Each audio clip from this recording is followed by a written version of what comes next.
सभी पूज्य संतगण, उपस्थित अन्य सभी प्रबुद्धजन, श्रद्धालुगण, देवी और सज्जनों, श्री राम लला के दर्शन और उसके बाद राजा राम का अभिषेक, ये सौभाग्य राम जी की कृपा से ही मिलता है।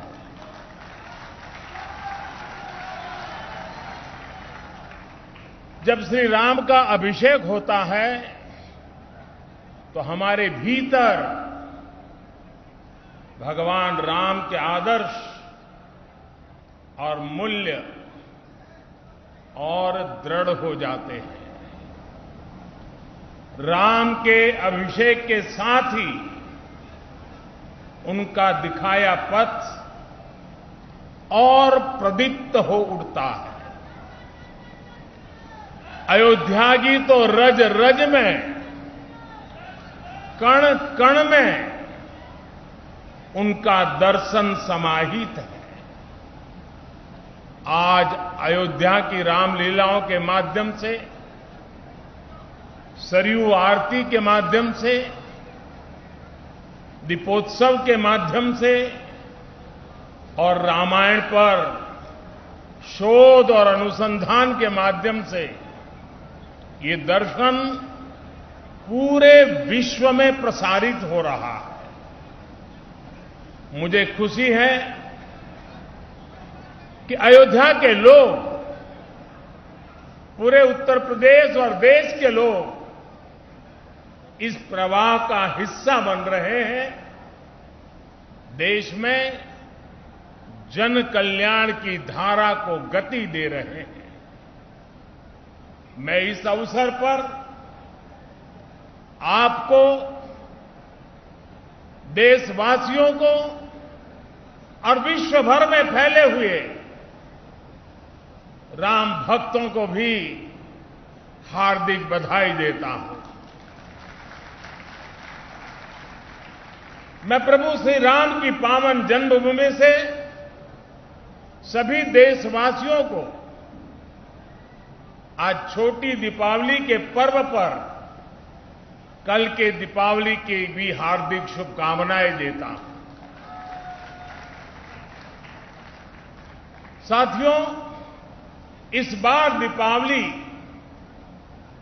एक ऐसे समय में आई है जब हमने कुछ समय पहले ही आजादी के 75 वर्ष पूरे किए हैं। हम आजादी का अमृत महोत्सव मना रहे हैं। आजादी के इस अमृत काल में भगवान राम जैसी संकल्प शक्ति देश को नई ऊंचाई पर ले जाएगी। भगवान राम ने अपने वचन में, अपने विचारों में, अपने शासन में, अपने प्रशासन में जिन मूल्यों को घड़ा,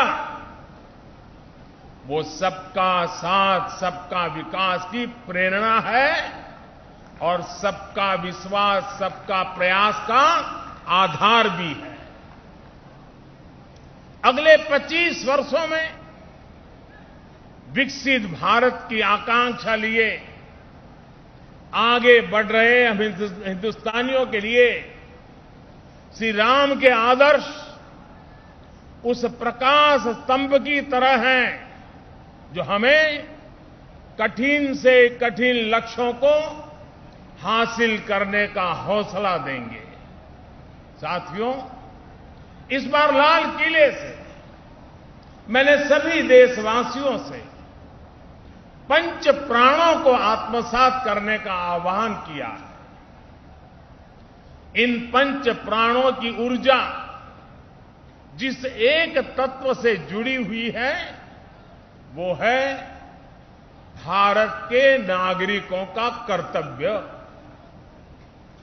आज अयोध्या नगरी में दीपोत्सव के इस पावन अवसर पर हमें अपने इस संकल्प को दोहराना है, श्री राम से जितना सीख सके सीखना है। भगवान राम मर्यादा पुरुषोत्तम कहे जाते हैं। मर्यादा मान रखना भी सिखाती है और मान देना भी सिखाती है।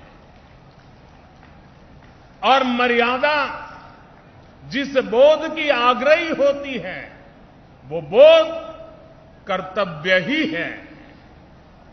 हमारे धर्म ग्रंथों में कहा गया है, रामो विग्रहवान धर्मः, अर्थात राम साक्षात धर्म के यानी कर्तव्य के सजीव स्वरूप है।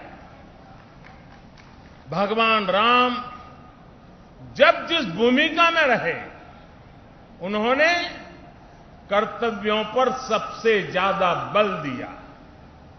वो जब राजकुमार थे तो ऋषियों की, उनके आश्रमों और गुरुकुलों की सुरक्षा का कर्तव्य निभाया। राज्याभिषेक के समय श्री राम ने एक आज्ञाकारी बेटे का कर्तव्य निभाया।